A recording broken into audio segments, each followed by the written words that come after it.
Hello, everyone, and welcome to LA Dodger Report. Today's topic is an interesting comparison between Joc Pederson and Chris Taylor, the leadoff hitter. Now, I noticed this morning a small thread on Twitter going on between a couple of folks that I follow. Lola, the DH rule is not real baseball, and Real Housewives of Chavez Ravine. They had a small back and forth about who is better or worse at the plate, Joc Pederson or Chris Taylor. Now, it's no secret that I'm biased. I've been biased against Joc since the beginning of the season, partly because his performance wasn't so great, and also because I saw Joc as blocking Andrew Toles and keeping Toles down in AAA while Joc got the call up, and I felt clearly that Toles was the better player all around. Now, Joc got the start, and at the beginning of the season, he wasn't doing really very well at all. My eye test was telling me that clearly Chris Taylor is a better hitter than Joc. But I thought it was an interesting topic, so I jumped online and I took a look at some of the stats.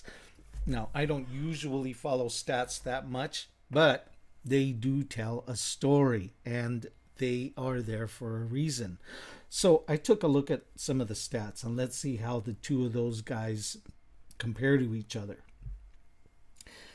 Joc's batting average so far is 216. Chris Taylor, 228. Not much of a difference, right around 10-15 points. They are not very far off in batting average. How about OPS? Now, what is OPS? OPS is on base percentage plus slugging. Ordinarily, on base percentage and slugging percentage are separate numbers, but this OPS number is something that the stats crunchers have combined, and they think that this tells a better story as to the batter. On base percentage is, of course, how often he gets on base, and slugging percentage is how often does he hit for power and for average. All right, so let's compare the two. Joc, OPS, 647. Chris Taylor, 675. 25 points higher. All right, so that kind of confirms my bias that Taylor's a better hitter. I decided to take a look at situational hitting. Now let's see how the two of them stand up next to each other. Joc's had 46 at-bats. Chris Taylor's had 101 at-bats, double the number of at-bats that Pederson's had. How many hits do they have apiece? Joc, 10 hits. Chris Taylor, 23. Twice the at-bats, twice the hits. That makes them more or less kind of equal. All right. Home runs. Joc, 1. Chris Taylor, 3. So now Chris Taylor takes the lead, in my opinion, because he's hitting for 3 times the power. He's got 3 times the home runs as Joc. And Joc is supposed to be a power hitter. We're still waiting for those numbers to show up. All right. Strikeouts. Joc, 9. Chris Taylor, 2 times as many at-bats as Pederson. He's got 3 times the strikeouts, 27 strikeouts. So look at that. Chris Taylor strikes out a little bit more than I'm comfortable with. How do they do with and without men on base? All right. How do they stack up? Joc, with no men on base, 214 batting average. With no men on base, Chris Taylor batting 257, 40 points higher. How about that OPS? Joc with nobody on base, 726. Taylor with nobody on base, 807. He's 100 points higher. So Chris Taylor doing much better without men on base than Pederson is. All right. How are they doing in the clutch? How are they doing with runners in scoring position? This is an interesting number for me. Joc batting 333. Chris Taylor batting 200.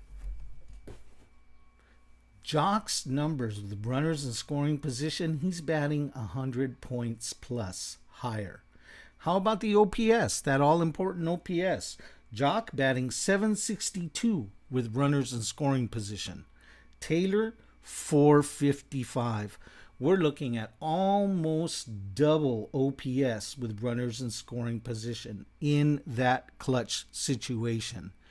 Now, when Joc Pederson came up, the stat heads in the front office and Dave Roberts were big believers in Joc, and they said, just hang on, just be patient. He's going to come around.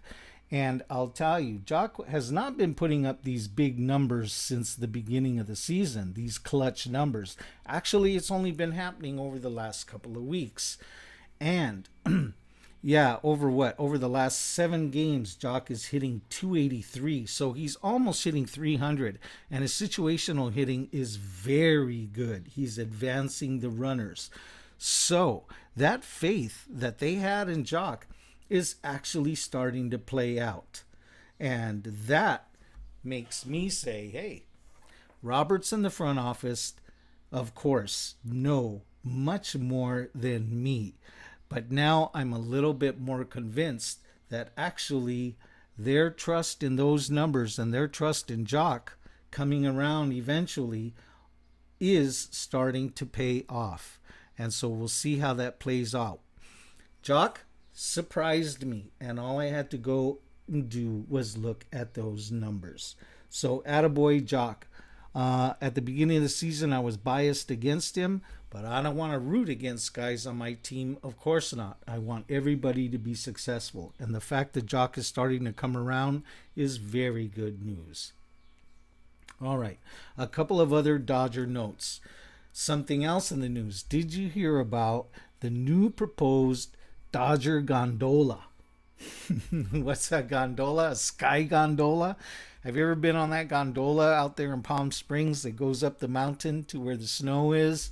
Or maybe you've seen those gondolas that are at the ski resorts and James Bond gets into fights with guys on those. That is what they are proposing to build and run people from Union Station up to Blue Heaven on Earth. They're going to run a 5-minute gondola ride from Union Station to Dodger Stadium. And lots of folks are excited about this idea. It looks cool as an artist rendition, and it sounds great as a concept. But there's a couple of reasons why I'm not head over heels about this. Number one, it's probably going to run about $20 to $25. Probably get a round trip out of it, but let's face it, if you're taking a date, you're looking at $50. If you're taking a family of 4, you're looking at dumping an extra $100 just to ride that gondola. Now, some folks have money to burn and they light their cigars with $50 bills. I don't. So it's a little expensive looking for me. The other reason why I'm not so crazy about it is I usually ride the LA Express. I'll take the Metro to the game, and then I ride the express buses out to Dodger Stadium. Now, they're fun and they're great, but have you ever been in those buses after the game when they're full of drunk people? Usually everybody's happy. But I'll tell you what, I'm not looking forward to one of those enclosed gondolas with 20, 25 people. Half of them are drunk. It's after a Dodger Giants game, and half of the crowd is angry because their team lost. Just wait until a fight breaks out in that small enclosure. Or even if that doesn't happen, wait until some idiot drunks get on your gondola and decide it would be exciting to start swinging it from side to side. I'm not looking forward in riding my sky gondola down into Yimilu's in Chinatown.